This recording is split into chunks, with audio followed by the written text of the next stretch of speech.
আমাকে এমন অনেকেই বলেছে যে আমি নিজেকে পরিবর্তন করতে চাই, কিন্তু একবার নিজেকে প্রশ্ন করে দেখো তো যে শুধুমাত্র নিজেকে পরিবর্তন করতে চাই এমন আকাঙ্ক্ষা রাখাটাই কি যথেষ্ট?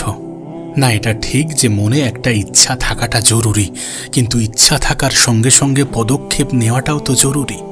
এই যে আজ নয় কাল, কাল নয় পরশু, এমন টেন্ডেন্সি, এমন চিন্তাভাবনাগুলোই তো আমাদের স্বপ্ন, আমাদের লক্ষ্য থেকে আমাদেরকে দূরে সরিয়ে দেয়। সত্যি বলতে কালের দোহাই দেয়া মানুষগুলো জীবনে সত্যি কিছু করতে পারে না। যারা বলে যে কাল থেকে শুরু করব, পরশু থেকে শুরু করব, আজ খুব একটা বেশি ভালো লাগছে না, নিজেকে ক্লান্ত লাগছে, তারা সত্যি জীবনে কিছু করতে পারে না। দেখো, আমি একটা কথা বিশ্বাস করি যে মেহনত তো সবাই করছে। মানুষের জীবনে কষ্ট, দুঃখ, হতাশা সবার জীবনেই আছে, প্রত্যেকটা মানুষের জীবনেই আছে। কিন্তু তুমি আলাদা কখন হবে? যখন তুমি এগুলোকে কাটিয়ে উঠতে পারবে। সত্যি বলতে কাজ করার মেন্টালিটি আমাদেরকে আলাদা করে, আর 10টা মানুষ থেকে আলাদা করে। তুমি আর 10টা মানুষ থেকে আলাদা কি জন্যে? নিজেকে প্রশ্ন করে দেখো। তুমি আমি আর 10টা মানুষের থেকে আলাদা আমাদের চিন্তা ভাবনার কারণে। হ্যাঁ, আমাদের চিন্তা ভাবনার কারণে আমরা ভাবছি ঠিক আছে যে নিজেকে পরিবর্তন করব, কিন্তু পরিবর্তনের সঙ্গে সঙ্গে, পরিবর্তনের চিন্তা আসার সঙ্গে সঙ্গে তুমি যত দ্রুত পদক্ষেপ নেবে ততই তোমার জন্য উত্তম। কালের দোহাই দিয়ে বসে থাকার থেকে আজ থেকে অল্প অল্প করে শুরু করাটা অনেক ভালো। এই পৃথিবীর বেশিরভাগ মানুষ হেরে যায় শুরু করতে গিয়ে। শুরু করতেই বেশিরভাগ মানুষ ভয় পায়, কিন্তু শুরুটা করাটা গুরুত্বপূর্ণ। তুমি তো জানো, নতুন করে বলার কি কোনো প্রয়োজন আছে? কালের দোহাই দিও না।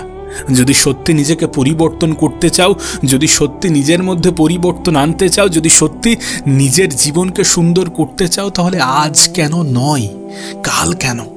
আজ এ পৃথিবীতে বেশিরভাগ মানুষ লক্ষ্যভ্রষ্ট, দিকভ্রষ্ট, পথভ্রষ্ট।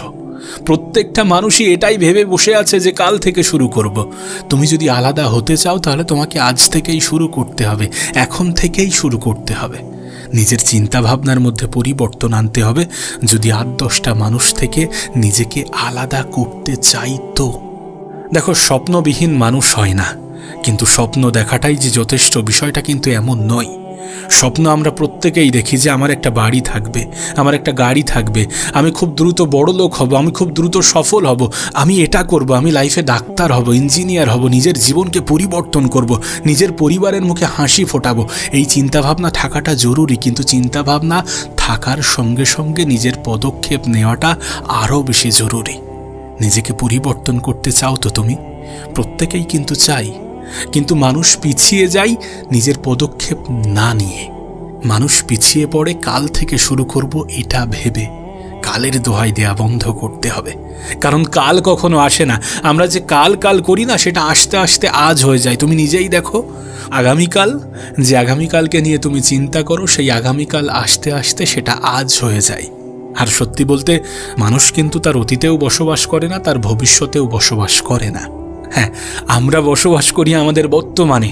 এই সময়টা আমাদের জন্য গুরুত্বপূর্ণ। সত্যি বলতে এই সময়টা আমাদের জন্য উপহার। আমি আমার সময়টাকে কোথায় কাজে লাগাবো, কিভাবে কাজে লাগাবো, সেটার উপরে নির্ভর করছে আমার ভবিষ্যৎটা কেমন হবে, আমার আগামী জীবনটা কেমন হবে, আমার জীবনে কতটা পরিবর্তন আসবে।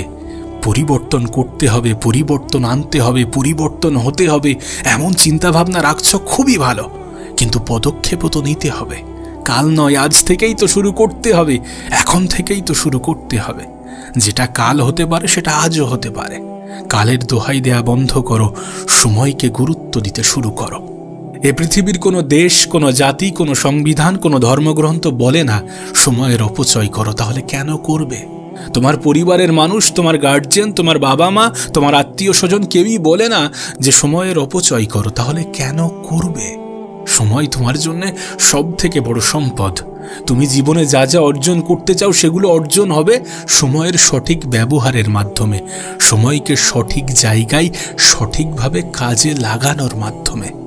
আমি আবারও বলবো, পরিশ্রম সবাই করছে, মেহনত সবাই করছে, চেষ্টা সবাই করছে, কিন্তু তুমি কতটা এক্সট্রা করছো সেটা গুরুত্বপূর্ণ। অতিরিক্ত কতটা করছো। মেহনত ইজিক্যাল টু রেজাল্ট, এটা নিজের মাথায়, নিজের মনে, নিজের অন্তরে গেঁথে নাও। তুমি যত বেশি পরিশ্রম করবে, স্মার্টলি, অবশ্যই স্মার্টলি, কারণ গলার উপরের অংশটা ব্যবহার করাটা খুবই গুরুত্বপূর্ণ। শুধু অন্ধের মতো পরিশ্রম করে গেলাম আর জীবনে পরিবর্তন আসবে এমন আশা নিয়ে বসে গেলাম, এমনটা হয় না, এমনটা হয় না। তুমি চিন্তা করো, এ পৃথিবীর প্রত্যেকটা সফল ব্যক্তি কিন্তু তাদের মস্তিষ্ককে ব্যবহার করে। তারা যতটা শারীরিক মেহনত করে ততটা মানসিকভাবে নিজেকে প্রস্তুত করে, ততটা নিজের মন নিজের মস্তিষ্ককে কাজে লাগাতে শুরু করে। তোমাকে কাজ করতে হবে স্মার্টলি। একবার ভেবে দেখো, মানুষ মেহনত করছে 10 ঘন্টা 8 ঘন্টা, তুমি 14 ঘন্টায় স্মার্টলি কাজ করছো, তোমার এফেক্টিভনেস কত হবে, তোমার রেজাল্ট কেমন হবে? আর মানুষ তো রেজাল্ট দেখতে পছন্দ করে। জীবন তোমাকে এতটুকু শিখিয়ে দিয়েছে যে মানুষ রেজাল্ট দেখতে পছন্দ করে। যতদিন না পর্যন্ত তুমি কিছু করে দেখাবে ততদিন মানুষ গুরুত্ব দেবে না, সম্মান করবে না। দিন শেষে এটা তুমি অনেক ভালোভাবে জানো যে মানুষ তার অবস্থানকে সম্মান করে, কারোর পজিশনকে সম্মান করে নাকি মানুষকে সম্মান করে। যদি সত্যি মানুষের কাছ থেকে একটু ভালোবাসা পেতে চাও, শ্রদ্ধা পেতে চাও, সম্মান পেতে চাও, তাহলে কাজ করো, নিজের উপরে কাজ করো, নিজেকে পরিবর্তন করে দেখাও। দেখবে গোটা পৃথিবী তোমাকে পরিবর্তনের দৃষ্টিতে দেখছে, তোমাকে অন্যভাবে দেখতে শুরু করছে। যে পৃথিবী তোমার কাছে বোরিং মনে হয়, যে পৃথিবী তোমার কাছে জঘন্য মনে হয়, সেই পৃথিবী তোমার কাছে সুন্দর মনে হবে।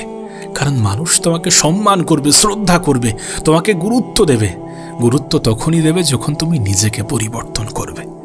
দিন শেষে নিজেকে পরিবর্তন করাটা কতটা গুরুত্বপূর্ণ এটা তুমি অনেক ভালোভাবে জানো। আর নিজেকে পরিবর্তন করার জন্যে সময়ের সঠিক ব্যবহার করাটা কতটা গুরুত্বপূর্ণ এটা তোমাকে নতুন করে বোঝানোর কোনো প্রয়োজন নেই। আমি জানি, শুধুমাত্র তোমাকে মনে করিয়ে দেওয়ার প্রচেষ্টা মাত্র। তোমাকে মনে করিয়ে দিতে চাই যে মানুষ তোমাকে গুরুত্ব দেবে তখনই যখন তুমি কিছু করে দেখাবে। তোমাকে মনে করিয়ে দিতে চাই মানুষ তোমাকে ভালোবাসবে তখনই যখন মানুষের তুমি প্রয়োজনে আসবে। আর প্রয়োজনে আসতে গেলে নিজেকে কিছু করে দেখাতে হবে, নিজেকে পরিবর্তন করে নিজের অবস্থানকে পাকাপোক্ত করতে হবে। দিন শেষে আমরা যতই বলি না কেন যে অর্থের প্রয়োজনীয়তা নেই, অসুস্থতা আমাদেরকে মনে করিয়ে দেয় যে অর্থের প্রয়োজনীয়তা আছে। তোমার বাবা অসুস্থ, তোমার মা অসুস্থ, তুমি ভালো চিকিৎসা করাতে পারছো না, এটা কি তোমার কাছে প্রমাণ হিসাবে যথেষ্ট নয় যে অর্থের প্রয়োজনীয়তা আছে? তাহলে কেন ভাবো? আর 10টা মানুষের মতো ভাবতে যেও না যে যাদের কাছে টাকা আছে, যারা জীবনে সফল, তারা খুব খারাপ। না, তারা খারাপ এটা আমরা মনে করি, এটা আমাদের চিন্তা ভাবনার সমস্যা, এটা সাধারণ মানুষের চিন্তা ভাবনার সমস্যা।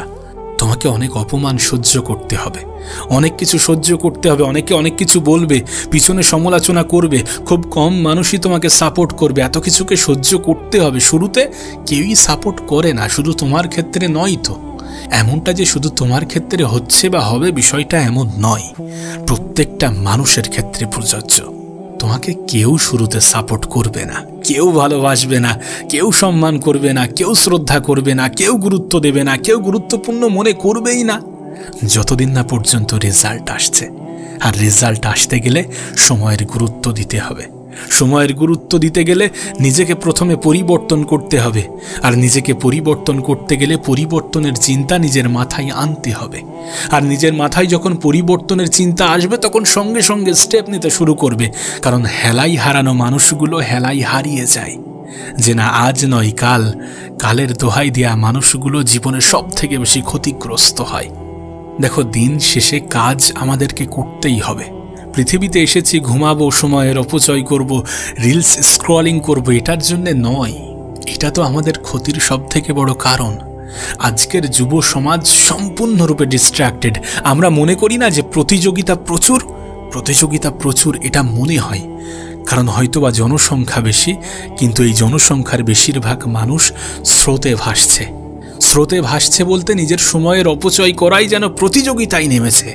প্রতিনিয়ত সোশ্যাল মিডিয়ায় স্ক্রলিং করে চলেছে, প্রতিনিয়ত নিজের সময়ের অপচয় করে চলেছে।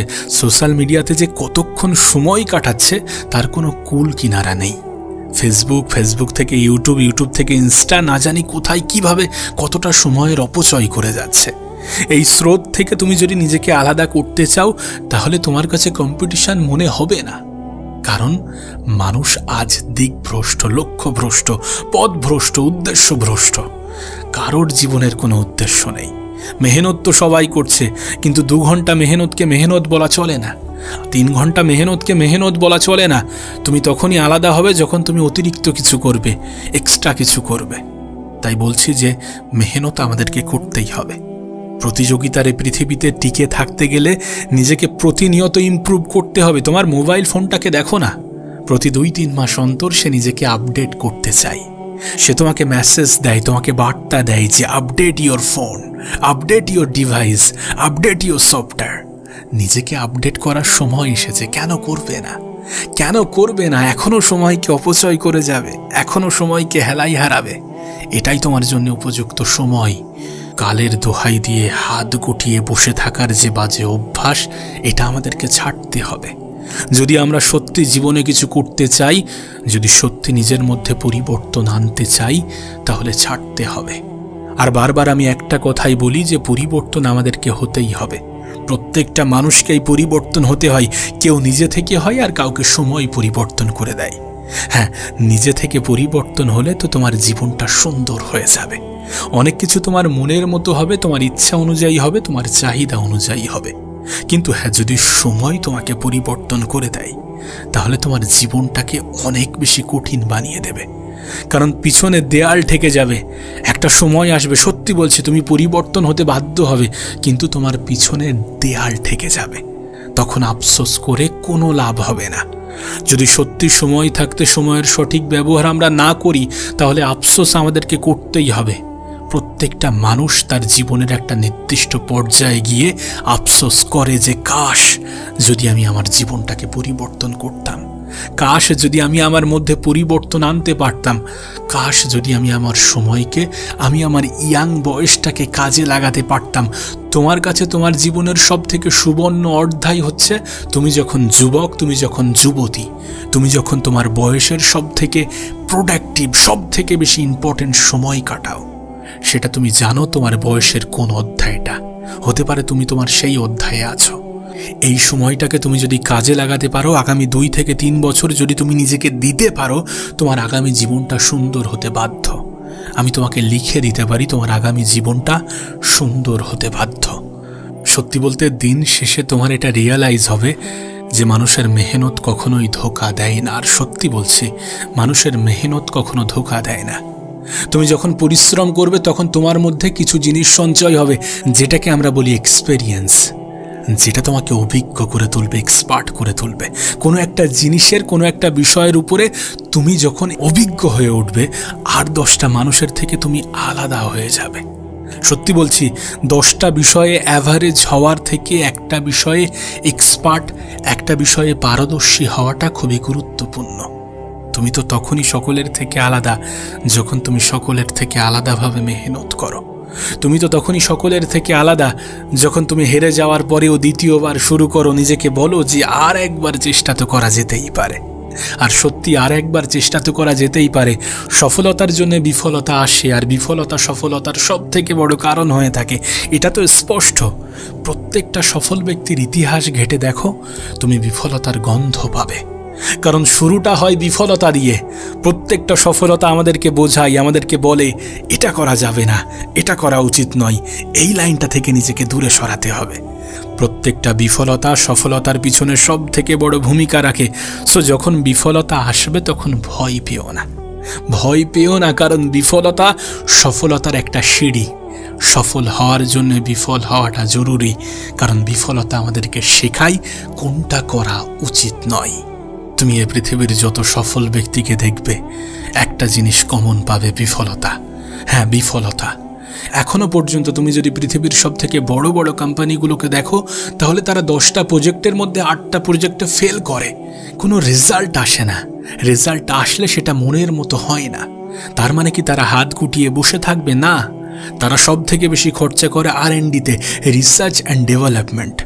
কারণ তারা জানে প্রতিযোগিতার এ পৃথিবীতে টিকে থাকতে গেলে নিজেকে আপগ্রেড করতেই হবে, এক্সপেরিমেন্ট করতেই হবে, নিজের উপরে কাজ করতেই হবে।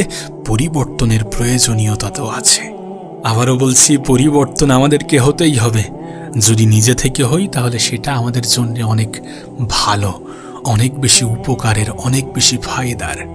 আর যদি সময়কে পরিবর্তন করে দিতে হয়, তাহলে হয়তোবা আমরা ক্ষতিগ্রস্ত হয়ে যাব, হয়তোবা পিছনে দেয়াল ঠেকে যাবে, হয়তোবা অনেক বেশি আফসোস হবে।